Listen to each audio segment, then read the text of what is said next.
is no. I agree with you. So you have to build around guys like Bucknevich and VC. If VC, he's not playing that great this year.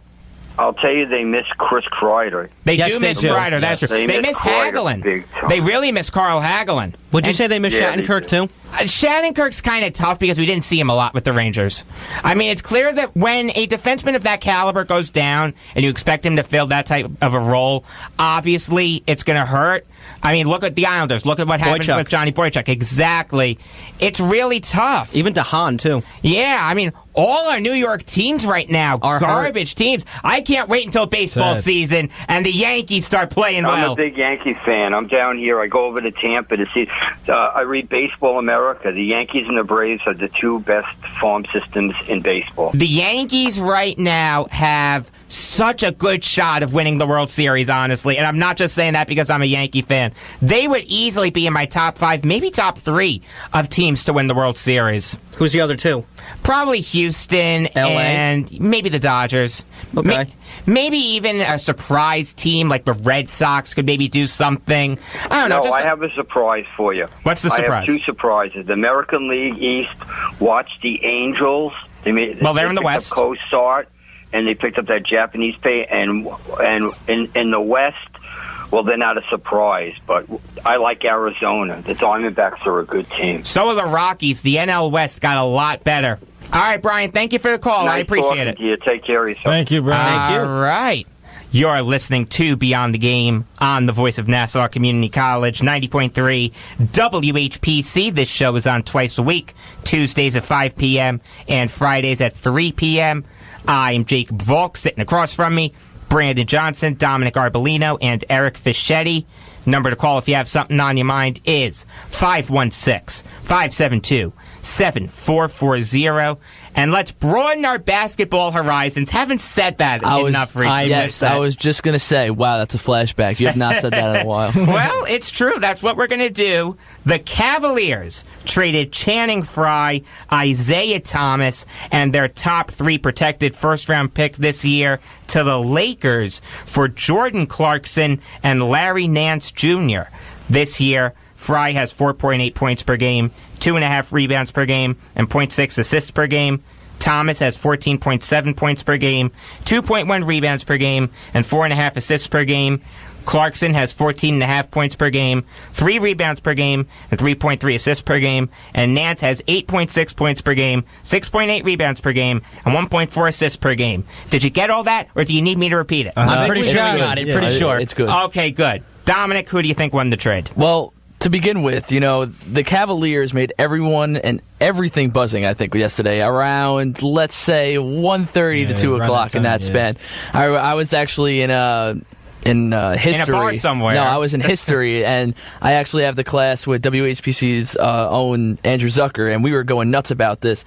But, I have to say, I really think that the Lakers won the deal. You think the Lakers won? I do, because you have to realize that Isaiah Thomas, the player he was on Boston, if he comes back into that zone, let's say with the Lakers, that's an all-star point guard you have right there. And he just didn't, the injury affected him with the Cavs, and then when he came, he came at a bad time because, everything wasn't really clicking, and that's why they decided to make the move. I like Clarkson and Larry Nance Jr. as, role players, but I'm not sure. I think they're going to do well on Cleveland. I think it's kind of almost like a win-win trade, but realistically, you think about it, the Cavaliers traded away Kyrie Irving for Nance Jr. and Clarkson, if you really think about it that way. Right. Because they also traded away Crowder, who they got in that deal. So, yeah. Of course. You're 100% right. I think the Lakers won it, too. I think it's 51-49 in favor of the Lakers. I think you hit the nail on the head, Dominic.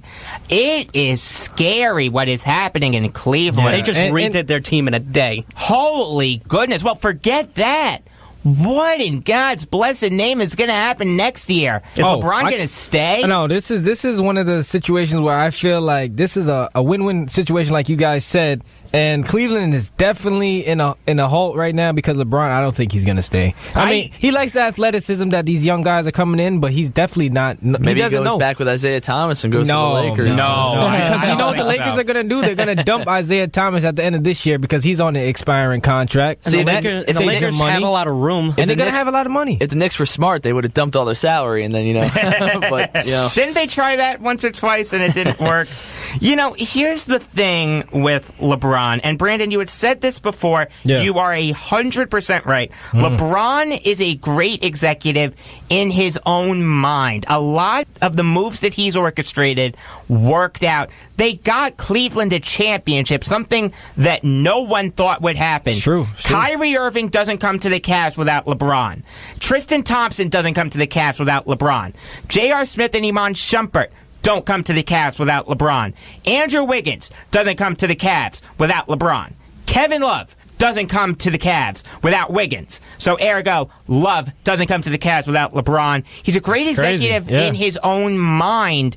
It's just at the slightest bit of adversity with Kyrie Irving demanding a trade, David Griffin leaving, which was ridiculously stupid. It looks even stupider now. I don't know what Dan Gilbert was thinking. The guy needs to get his head screwed on straight because he is running that organization into the ground. And you're right, Jacob. It's a joke. Because he wanted LeBron to commit.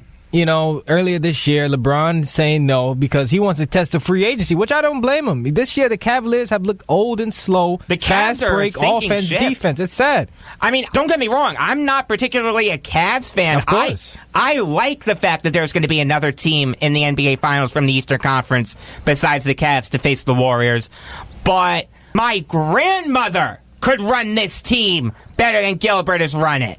This is a joke. Yeah, he doesn't know what he's doing, man. It's really sad. You're building around LeBron James, Kevin Love, Jordan Clarkson, Larry Nance Jr., George Hill, who's garbage, and Rodney Hood. That's who's going to bring Cleveland another championship? No, not at all. That's who's going to entice LeBron to stay? So here's a question for you. Yeah. Just in terms of the trades they made, do you think they got better just for the season? They had to do something. I would say yes. They had to do something. Yeah. They couldn't do any worse than the way they were currently doing. They were a sinking ship, and they're trying to bail the water out of the ship by making these trades.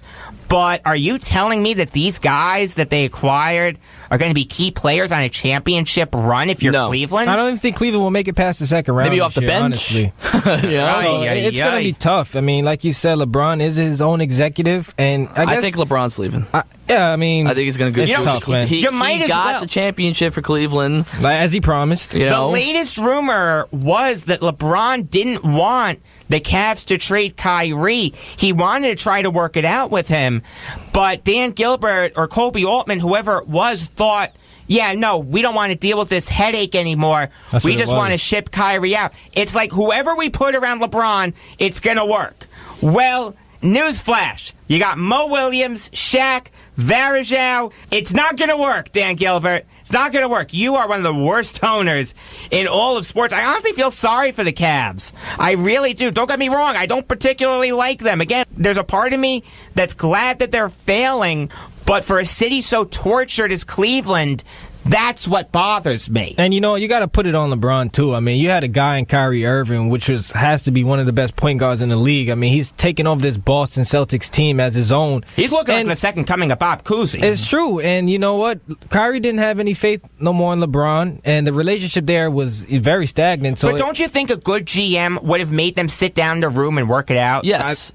You can say that, but I mean, when it comes to egos, Jacob, in this league, or guys who don't do that. Yes, but at the same time, Kyrie Irving would be the one you have to keep. Do you really think Boston is going to win a championship? Let me ask you in the future years, yes. Absolutely. Ooh, I don't know. They're making a good case for themselves. I think they right could. Now. You're sold on Gordon Hayward and Al Horford, but they're doing this without Gordon Hayward and Jaylen Brown and Jason Tatum. Who would be a favorite in your eye in the upcoming years? I like Toronto. I'm not going to lie to you. Okay. I like Lowry and DeRozan. Hey, in a few years, the Nets might even do something. In a few years, a lot can happen.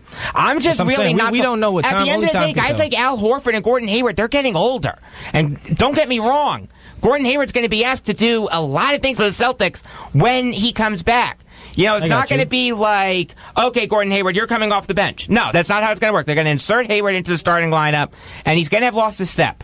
I guarantee you that's what's going to happen. I think what they should do, once he comes back from the injury, you kind of start him off the bench and just get him going, slowly going. That's the best way to do it, especially coming back of that tragic of an injury when snapped. I mean, Danny Ainge also has been very reluctant to improve his roster with the boatload of assets that he has. Do you really think guys like Jaylen Brown and Jason Tatum are going to be key pieces for a championship team? I agree. Or do you want to trade for a Blake Griffin or an Anthony Davis? So you're saying they're missing one more piece. That's what you're basically saying. That's what I'm saying. Which is fair, but you don't like Jason Tatum and Jaylen Brown? I will always hate Jaylen Brown because he was picked with a Nets pick. Okay. That's why. And Jason Tatum, I think, can be... Mike Francesa really likes him, so I will defer to the Pope. If the Pope blesses him, that's all right by me. How about that, huh? Isn't that good logic? That's high praise. That's a good way to look at it. But look, before we get into the next topic, honestly, Cleveland is definitely a team that you're not going to look out for next year. LeBron is going to either go to Houston, L.A., or San Antonio. That's what I think. I can see Houston. That's what I think. Which L.A., though? That team the Lakers, I would have to say. Scary. The Lakers? Yeah. With Isaiah? No, Isaiah's not going to be there next year. They're going to dump his contract. Isaiah Thomas also said that he either wants to start, or if he's not going to start, he wants a buyout. And he's stupid. Start. He's stupid for saying that. He can't say that. Well, I mean, I would if I'm Isaiah Thomas, I would expect to start too. Yeah. Like you said, expect, but Isaiah's been bouncing around the points. league. I mean, admittedly, that's not great. I feel like he's been slow. I feel like I understand, the hip injury, because that's what he had, right? The hip injury. Hip injury. Yeah, that's hard to come back from. Also, I think the death of his sister really affected him too. I feel like of course, but I feel like everyone's forgetting about the remarkable season he had with Boston. I understand. His sister. I understand it could just be a fluke. Everyone has that one good season and it could just drop off. But still, I feel like everyone's forgetting about that and just totally he's almost underrated right now. I feel like he is underrated. He still has some potential. I mean, I really don't think Lonzo Ball should start over. I'm not saying Lonzo Ball can be, I think he can play the two together. And Lonzo Ball is not even looking good himself, so he has a lot to prove himself, Lonzo Ball. Yeah. No, you're 100% right, Brandon. Yeah. You're listening to Beyond the Game on the Voice of Nassau Community College, 90.3 WHPC. This show is on twice a week, Tuesdays at 5 p.m. and Fridays at 3 p.m. I am Jacob Volk. Sitting across from me, Brandon Johnson, Dominic Arbolino, and Eric Fischetti. Number to call if you have something on your mind is 516-572-7440. So speaking of the Cavs, they acquired George Hill and Rodney Hood. The Jazz acquired Jay Crowder, Derrick Rose, and the right to swap second-round picks with the Cavs in 2024. And the Kings acquired Joe Johnson, Iman Shumpert, the Heat's second-round pick in 2020, and $3.2 million. I'm not going to read their stats because I've spent enough time prefacing this trade. Who do you think won it?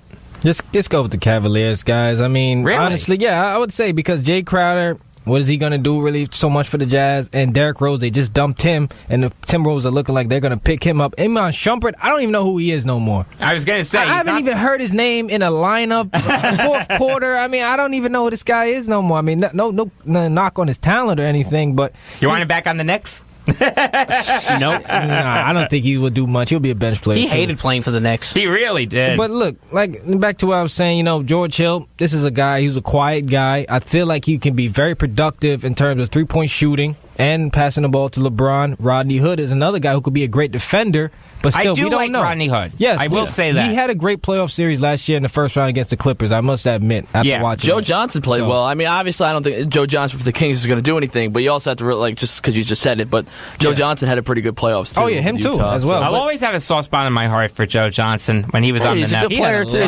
It's also, you got to put into consideration that Hill and Hood are better than Rose and Crowder at their time on the Cavs. I would agree with that. The thing is, though, this Cavs lineup just confuses me. What's the configuration? How's Tyronn Lue? It's weird. It's so different, and we almost haven't seen a team do this in a while. Just completely, make a change. The last time this happened, 30 years ago, the Magic did something like this.